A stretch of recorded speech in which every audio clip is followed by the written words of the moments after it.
Hey everyone, Rho here. So yesterday we kicked off our week dedicated to the heroes of the Imperium, highlighting the cold calculating mind of Azrael, Supreme Grand Master of the Dark Angels. And well, today I thought the perfect counter to that would be a look at one who is very much governed, not by his mind, but by his heart.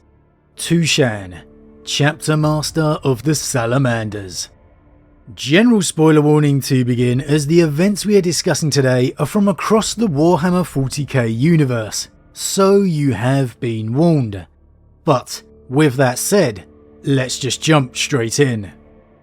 Now, yesterday in discussing Azrael, we saw not only a chapter master who excels within his own role, but one who does so by truly typifying all the traits of his Primarch father. Azrael is everything you would want to see in a Dark Angel's Supreme Grand Master. And well, in moving on to Tushan today, the exact same can be said of him, except in regards to his own Primarch bloodline. This is a man who would make Vulkan proud. Tushan gives everything he has for the people of the Imperium. It's an absolute crying shame we don't have more novels based on this character. He just represents everything that Vulkan would want his sons to be. And really, in a galaxy that is more grim-dark than ever, seeing the selflessness that the Salamanders still possess, it's that small glimmer of hope that the Imperium needs. Hopefully we'll get to see more of him in the future, and really dive into this fantastic character. However, thankfully with that said, there's still much of him that we do know.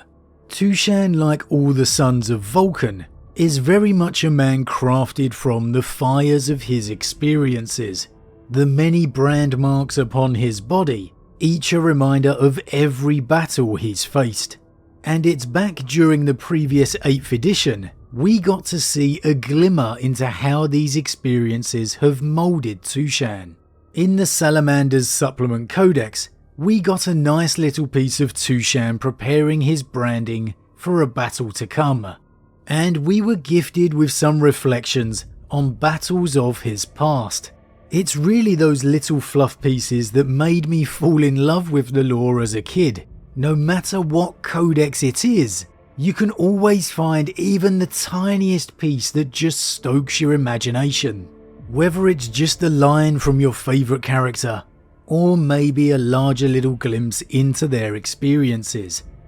Now, the first memory that we see Tushan experiencing is one in his days as a sergeant, leading his squad against a tide of orcs.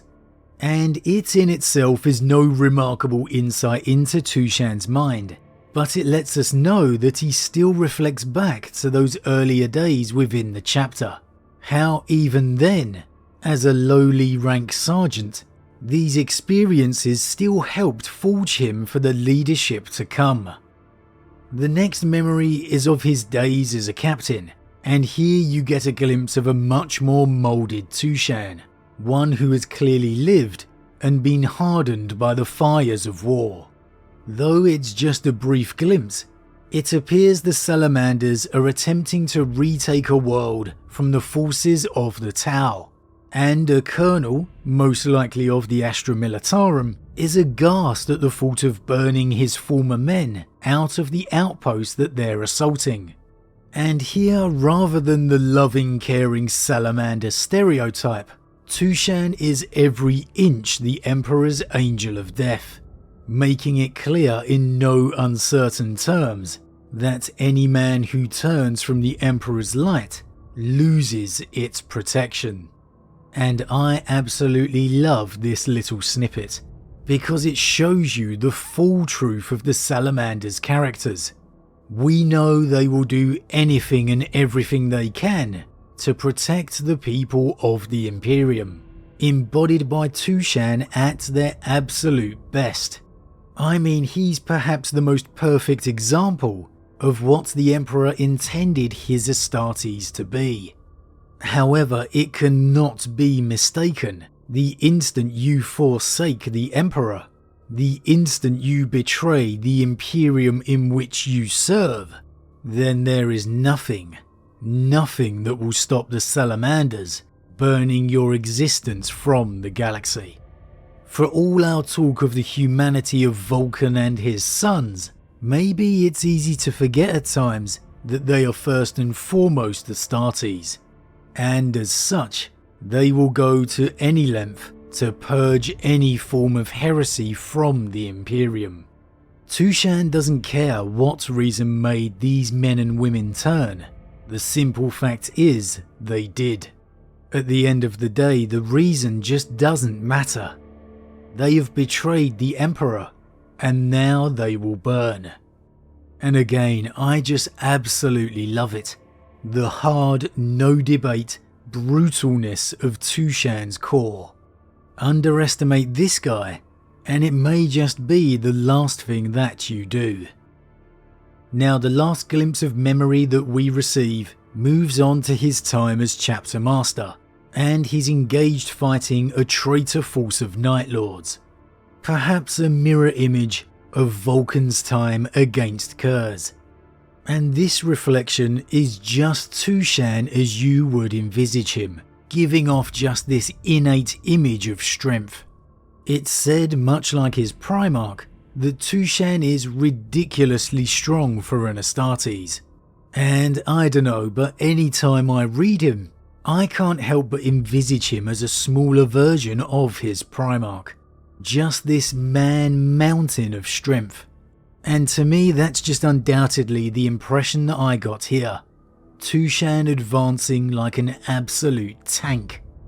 But it does have to be said here, rather than Tushan's physical attributes being the defining factor, he once more proves why he is the chapter master that he is, with his mind.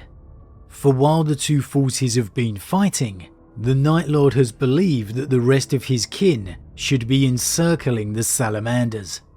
And thus, when he feels the time must be right, he even feigns an injury in an attempt to wound Tushan, giving him an opening to retreat to those reinforcements. The problem is for him, however, not only does Tushan just tank the wound like an absolute rock, locking weapons with the traitor to prevent him from running, but he then also delivers an absolutely killer line, essentially asking the Night Lord if he just received word over the Vox that his fleet has been annihilated. And again, it's nothing but the tiniest little glimpse, but even that shows us so much. The power and strength of Tushan is well renowned. As any son of Vulkan, you'd expect nothing else, and it is well on display here. But it's the fact that Tushan possesses the mind to match, showcasing why he is the chapter master of the Salamanders, why his name deserves to be ranked up against those of his compatriots, the Azraels, the Calgars, the Dantes. Yes, Tushan embodies the heart of his father, but he also embodies his mind. And so too Tushan follows his father's legacy in this current Imperium. To me, this little highlight really represents the differences, but also the similarities that must exist between every single chapter master. The natures of Azrael and Tushan couldn't be any further apart, but it's a key reminder here, for all the different nature of the Primarchs, and thus their sons, they in essence remain the same. They share the common bond of their creation, their purpose, to defend the Imperium, to defend mankind, against anyone, anything that dare oppose it. Azrael may be viewed as cold, secretive, Tushan caring and open, but as Astartes, As chapter masters, they remain bonded beneath the surface. It's kind of interesting to consider how differently chapter masters may be perceived. I certainly don't think Tushan gets put up to the same level as an Azrael, despite being a first founding chapter master himself. Though it is worth remembering, even Dante himself has singled out Tushan for praise, the salamander proving himself upon the fields of Armageddon, and still to this day, a strong bond of kinship remains between the two chapter masters, tying together the two chapters in a bond of friendship, despite whatever differences there may be in their nature. I can't help but feel Vulkan and Sanguinius would approve of that. But as always guys, what do you think? How do you feel about Tushan, chapter master of the Salamanders? Does he get the respect he deserves? Do we need to see more of this legendary character within the lore? Or maybe, do you feel he is overrated? That he doesn't deserve to have his name placed amongst the same characters such as Azrael and co? And if that is the case, what do you feel that Tushan needs to do to be ranked up there with these other legendary characters? As always, leave your thoughts in the comments below. I love to read them. Huge thank you to all my subscribers. Your support truly means a lot to me. It really does. And if you're new, please consider subscribing to help the channel grow. And if you enjoyed this particular vid, then why not drop a like on it too? But with that said, I am off, and I'll see you all again real soon.